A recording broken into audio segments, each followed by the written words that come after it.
You don't have to be the loudest or the most extroverted person in the room to be magnetic. You just have to make others feel seen. Being magnetic isn't about putting on a performance.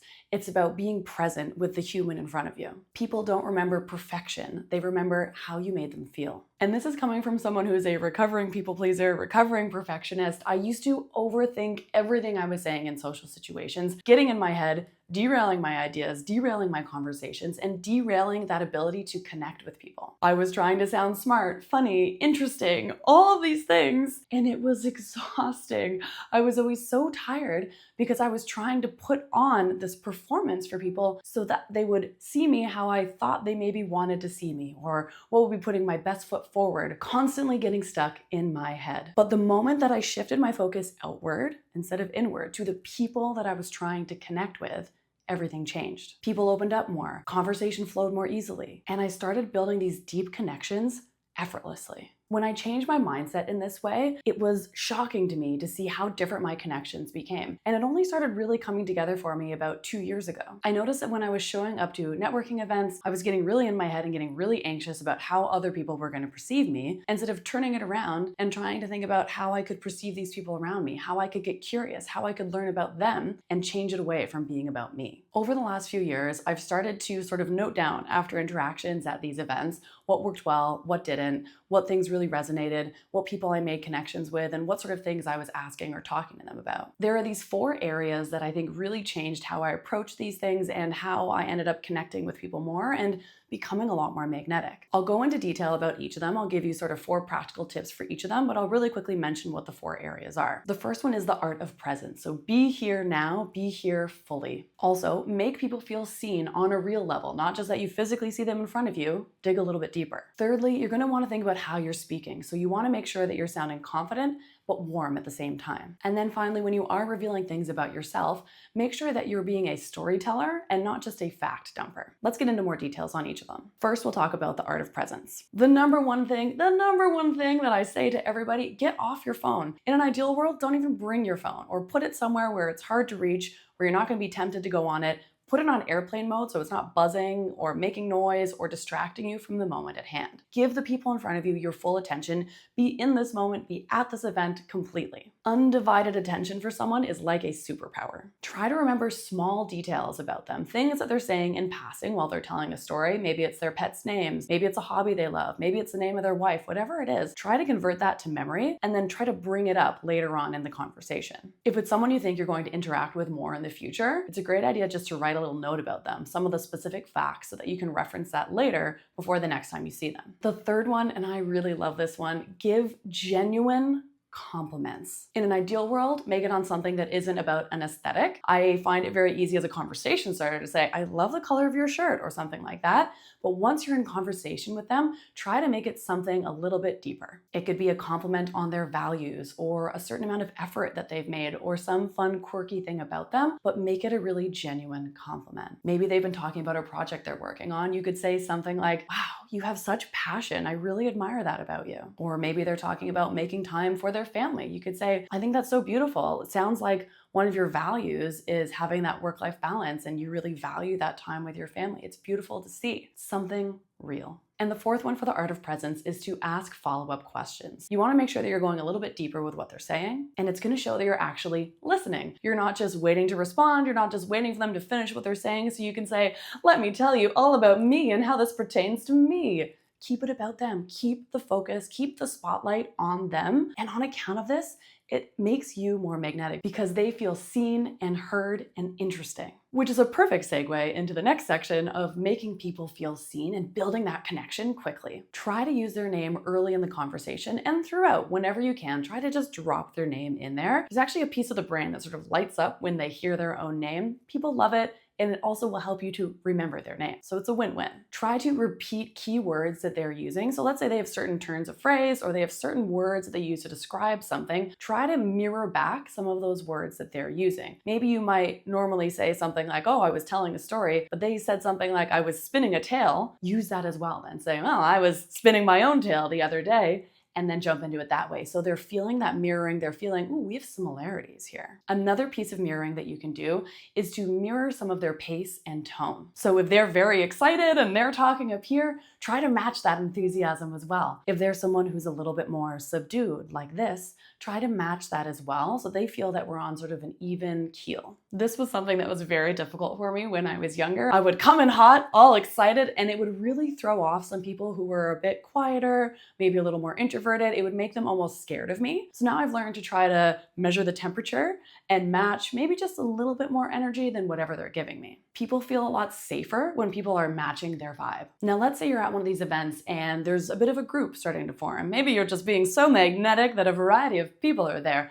As people are coming in, or as you're noticing moments that there's a bit of connection between two people, mention it. Be like, oh, someone starts talking about plants. Be like, oh, you know what? Rebecca loves them too. You two should connect after this and chat a little bit about that. Introduce people so that it gives them an easy in to talk with each other. It's giving them easy common ground for them to chat with, and it makes people feel like you're taking care of them. You're making sure they feel safe to find other connections here too. This is also great if there are people who are a little bit quiet. This gives them an in to be able to get in there about something that they know about. So try to be aware if you are in a group setting, if there's someone that's not got to talk at all, and you maybe have a lot of other extroverted people that have really been holding the microphone, try to pass it to them and give them an easy in to be able to talk about a topic you know they're passionate about it. Again, let's stick with the plant theme. Let's say Rebecca loves plants, but she's a little shy. Someone just mentions it and say, oh, Rebecca, you were telling me about that plant you just got. What was it again? Something easy so they can just mention the plant name, or they can get into a bit more of a dialogue if they want. Pull those quiet folks into the fold.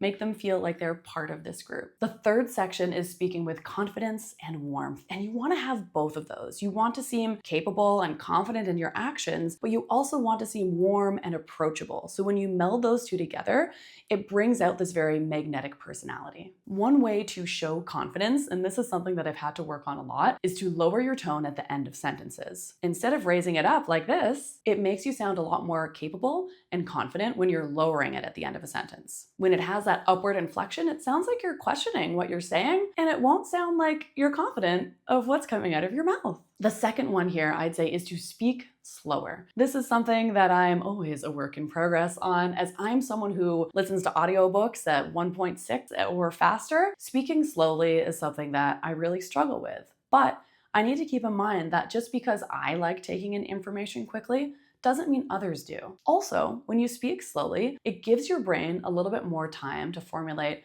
what you're going to say next, and it helps you sound a little bit more thoughtful and composed. The third piece of this is to add in a bit of vocal variety. Change your pitch a little bit as you're talking. You want to make sure that you're not just speaking at a single tone like this the whole time, because people's brains would become very bored and not be engaged with you anymore, because they know exactly how you're going to speak. Instead, you want to make sure that you're going up and down and that you're adding emotion when you need to, wherever it makes sense in that sentence, because it keeps it interesting and it keeps their brain thinking, whew, what's going to come out of their mouth next? A great way that I like to practice this, and it's going to sound ridiculous, but stay with me, read children's books out loud.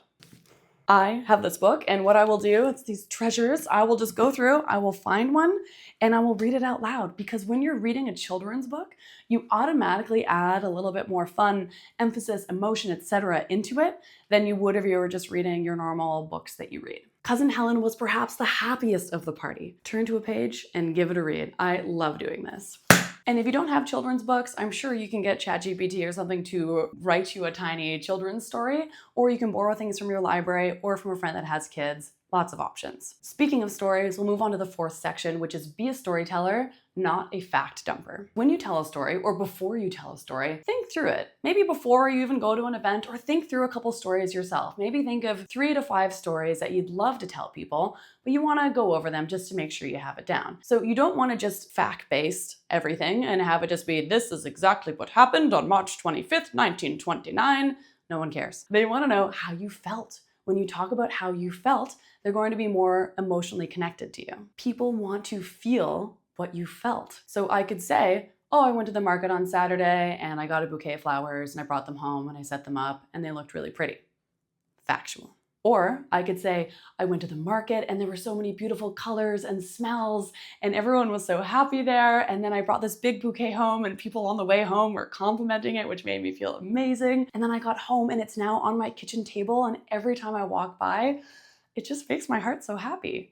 Very different stories. Technically, the exact same thing happened, but I let them know how these things made me feel. Also, with this, learning to be vulnerable without being a downer on the mood. So you want to share how you felt, but in an ideal world, you want to keep it on slightly more hopeful topics as opposed to very depressing and sad topics. Now, that's not to say you can't talk about something that is difficult, but end the story on a bit of a high note. So let's say you were talking about this week has been crazy, there have been so many deadlines and these projects have just ballooned out and it's made me feel really, really anxious. But they're really exciting projects and I feel like I'm learning a lot, and so I'm excited to see what will happen over the coming months. Yes, I revealed that I was feeling stressed and overwhelmed and all those things, but I also talked about this hope that, hey, I'm growing, I'm challenged, and new things are happening over the next few months. And whenever possible, try to also inject in a bit of humor or play. Where appropriate, try to be a bit playful with people.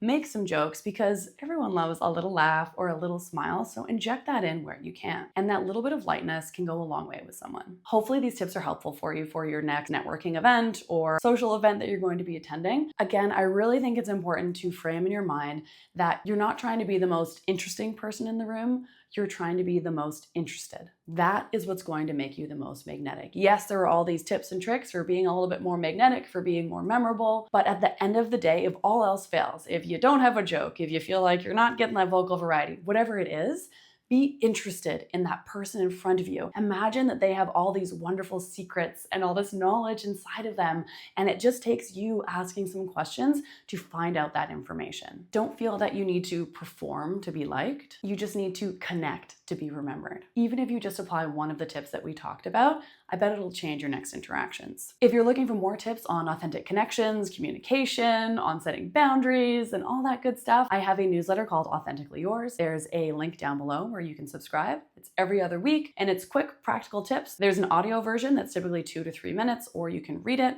and it's very short, quick. I don't want it to feel like homework. I want it to be practical and very usable. And I'm curious, I'm sure many of you are magnetic people already. What's something that you like to do to be a little bit more magnetic, to connect with people a little bit more easily, to be an authentic you? Drop it in the comments. I'd love to learn, and I'm sure it would help others as well. See you soon.